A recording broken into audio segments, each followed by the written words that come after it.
Hi everybody, I'm Kari Simpson and this is Culture Guard, and today we have an update from a story that I know captivated Canadians across this great land. And this story involved a young man making a statement about his rights in his school. The young man, of course, is William Swinimer. Now, William did something that seems to be a great offense in Canada. He proclaimed his religious beliefs in the public education system. Now, we all know from watching Culture Guard and here on the Roadkill Radio News Network that seems to be a crime in Canada. You're allowed to proclaim your sexuality. You're allowed to proclaim an identity as far as gender goes that can change on a day-to-day, minute-by-minute basis.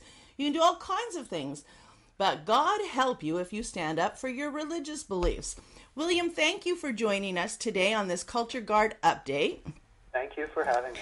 Now, you continue to be a lightning rod in your school, and I think these stories are important that we don't just lose sight of, that we continue to see what's happening. Now, you were given national media attention as a result of you simply wearing a t-shirt to school. Can you tell our audience again what the t-shirt said?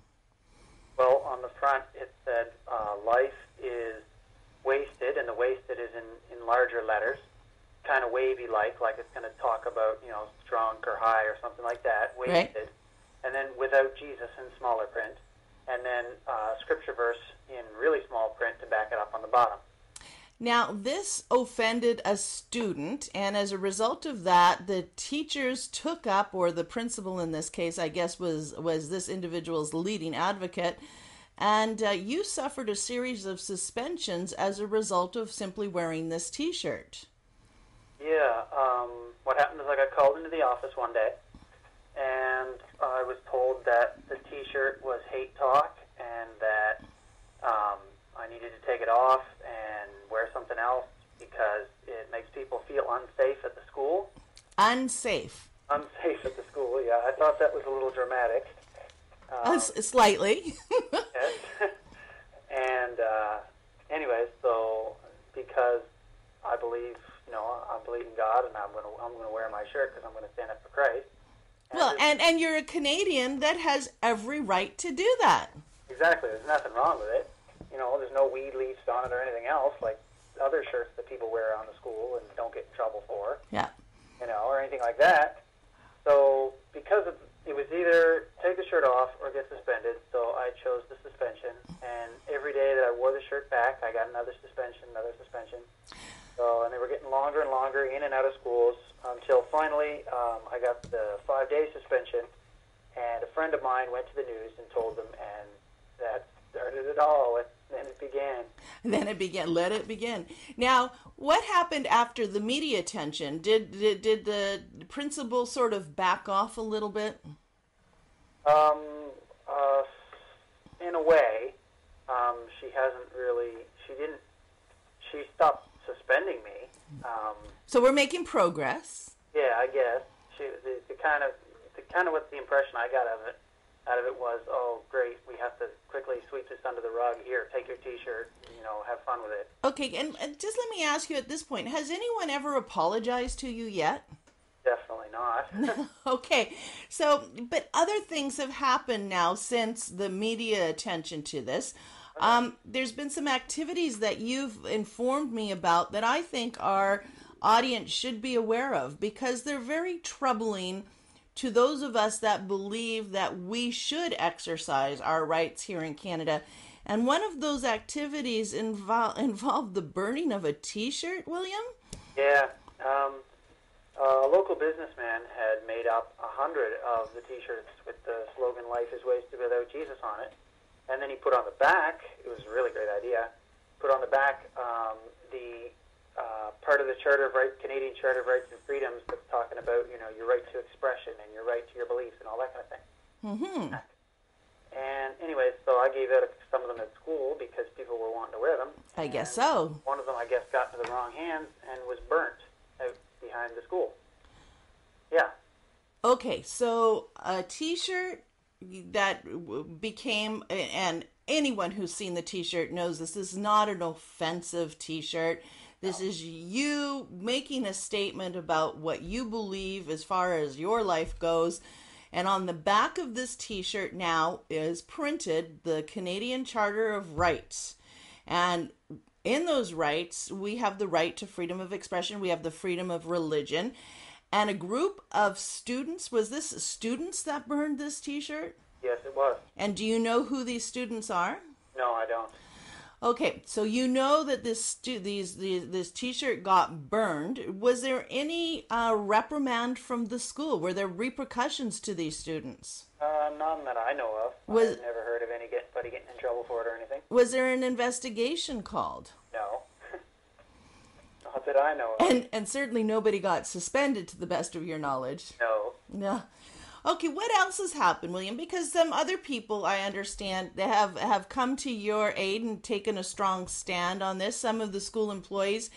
And now I understand that there's more controversy developing because of other individuals' support of your position on this. Is this story continues to develop? Are you kind of shocked by this? Well, one of the people at the school had stuck up for me, and because of that, he's in trouble.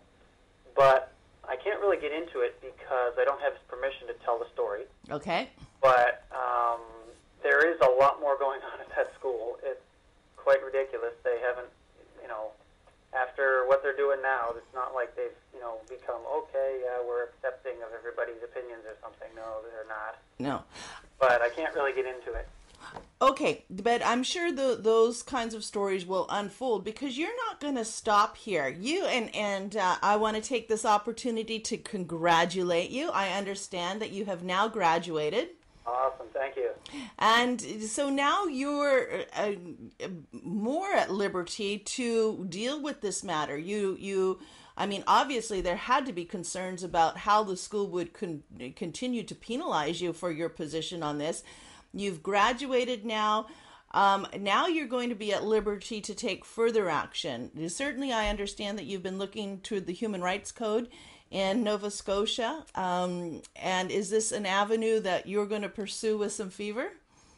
I'm not actually sure. I think so. I'm not sure. Nothing's set in stone. So you're looking at your options now. Yes. Do you think something has to be done, William? Yeah, there's big problem with that school, and I don't know, maybe it even goes higher. Well, I think it does go higher. I recall seeing your Minister of Education on the news supporting the principal of this school. Well, the Miss Pinchworthy Lake and the Minister of Education, they all backed her up. They all said, good job, They sent around an email to the staff thanking them all for, doing a good job and whatever. They're all behind the principal. It's not just the principal. Well, so when you say that there's more, or the problems are more extensive than just in the school, I think we have the evidence of that. William Swinimer, thank you so much for continuing to do your good work. Nova Scotia needs you. Mill Cove, Nova Scotia is lucky to have you. And I think all Canadians should continue to watch this story as it develops and as you bring these people to a place of accountability and ensure that this doesn't happen to anybody else. Well, thank you very much. All right, William, we'll keep in touch. Continue on. Always nice to talk with you, and congratulations again.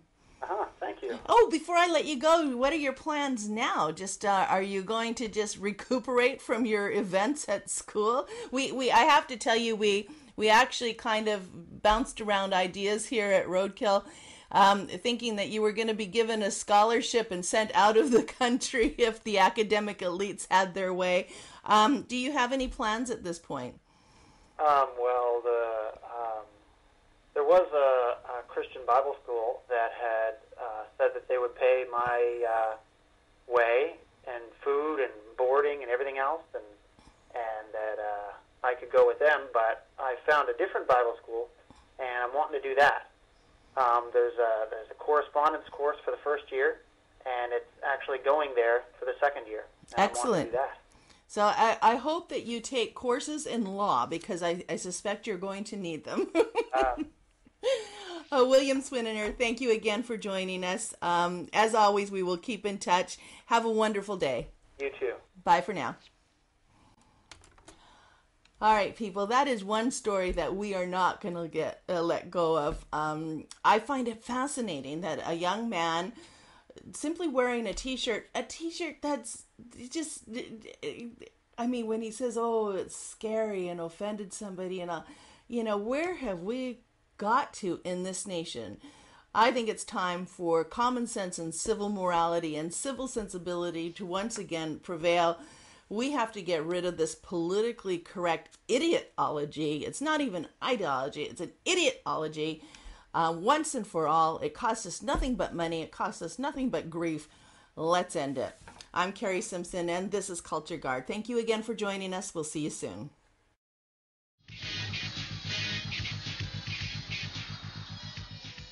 Hi, everybody. I'm Kari Simpson. I'm Ron Gray. And we are here to tell you about our exciting contest. You have a chance to win an autographed copy of Michael Coren's book, Heresy. This is a Roadkill Radio special, people. Go to our website, www.roadkillradio.com, and check out the contest rules. There's actually a video there where Ron and I discuss how you can win one of these books. There's 5 ways to win. Check it out. You can get one of these books as a prize. And you might be the lucky winner. Yes.